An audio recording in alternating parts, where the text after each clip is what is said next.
তাহলে সেটা আরো ভালো হবে না খারাপ হবে? সব ভাই ভাই করছি বলুন। দ্বিতীয় আরেকটা কথা, এই আইনটা তৈরি করেছে রাজ্য সরকার না কেন্দ্র সরকার? বলুন, অকামের বিরুদ্ধে আইনটা করেছে রাজ্য সরকার না কেন্দ্র সরকার? কেন্দ্র সরকার। তাহলে আমাদের কার বিরুদ্ধে? বলুন, কেন্দ্র সরকারের বিরুদ্ধে। স্বাভাবিক, কারণ আইন প্রশ্ন করেছে কিন্তু হঠাৎ করে নাম করিয়ে দিয়েছে রাজ্য সরকার। হঠাৎ করে নাম করিয়েছে। কি নাম করিয়েছে? পশ্চিম বাংলায় ওয়াকফ নিয়ে কথা বলা যাবে না, আন্দোলন করা যাবে না, বেনাগুলি করা যাবে না। তার মানে পশ্চিম বাংলার মুসলমান বলতে পারবে না আমার মসজিদের বিরুদ্ধে আইন, ওই আইন আনব না, আমার মসজিদ বাঁচাও, আমার কবরস্থান বাঁচাও, আমার ঈদগাহ বাঁচাও, আমার খানকা বাঁচাও। পশ্চিম বাংলার মুসলমান নাকি বলতে পারবে না। যদি বলে রাজ্য সরকার নাকি সব থেকে বড় দুশ্মন হবে আমাদের। পশ্চিম বাংলা সরকার জানে না, ঘুম ভাঙলে বুঝতে পারবে। বামফ্রন্ট সরকার এখানে কথা বলেছিল বুদ্ধদেব বাবু মাদ্রাসায়, তারপরে কি হয়েছে? অতএব ও বলেছে আমাদের থেকে দুশ্মনী করবে। আমরা যদি একবার ফেলে দিই ওকে আর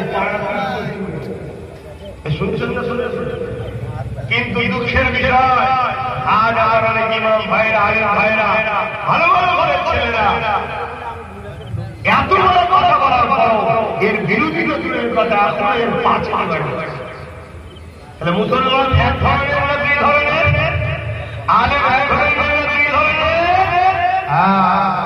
আমার কাছে মসজিদ আলী হয়, মাদ্রাসা আলী হয়, কবরস্থান খানকা ইসলাম দিন যদি আলী হয়, কেন্দ্র সরকারের বিরুদ্ধে তারা কারণের বিরুদ্ধে কথা বলতেই হবে।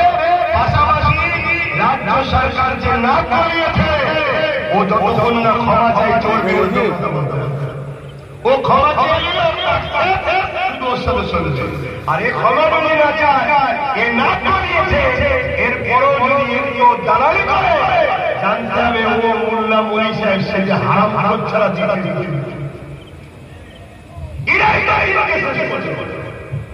দিন কেন কেউ প্যান্ট শার্ট পরা 40,000 টাকা শেষ করে প্যান্ট শার্ট পরা দাঁড়া নিজেদের ক্ষতি করছে। ও নিজের ক্ষতি করছে, নিজের ক্ষতি করে আর মোল্লা মলি সাহেব যখন তাগুতি সরকারের সবার হয়ে যায় এরা তখন দিনকে ক্ষতি করতে শুরু করে। আপনি আমার এলাকার মানুষ, আপনাদের কাছে জানতে হবে, বুঝতে হবে। এই যেমন ভারতবর্ষে হতবাক আকবর ছিল, আকবর বাহারের বিরুদ্ধে একটা কিতাব লিখেছিল জিনে ইলাহি। আকবরের ক্ষমতা ছিল কে লিখেছিল?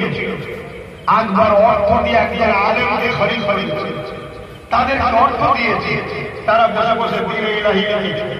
সেই জিনে ইলাহি আকবর গাছের মাথায় অনেক বড় কথা যাই হোক। তাহলে আকবরের অর্থে মুফতি মৌলানা কোরআনের বিরুদ্ধে কিতাব লিখেছে না লিখেছে? আবার ওটা দিয়ে বলুন যার মনে চলেছে যে তামার বসা না বলুন তো 3 বছর সময় দিচ্ছি, চোখ দিয়ে পানি আর খুন বেরোবে বলেছিলাম। আর বাকি আছে বেশি বেশি হয়, 1 বছর 4-5 মাস বাকি আছে। দেখো আমি ফালতু বকার ছেলে নয়, তোমরা তো তোমার মধ্যে পড়ে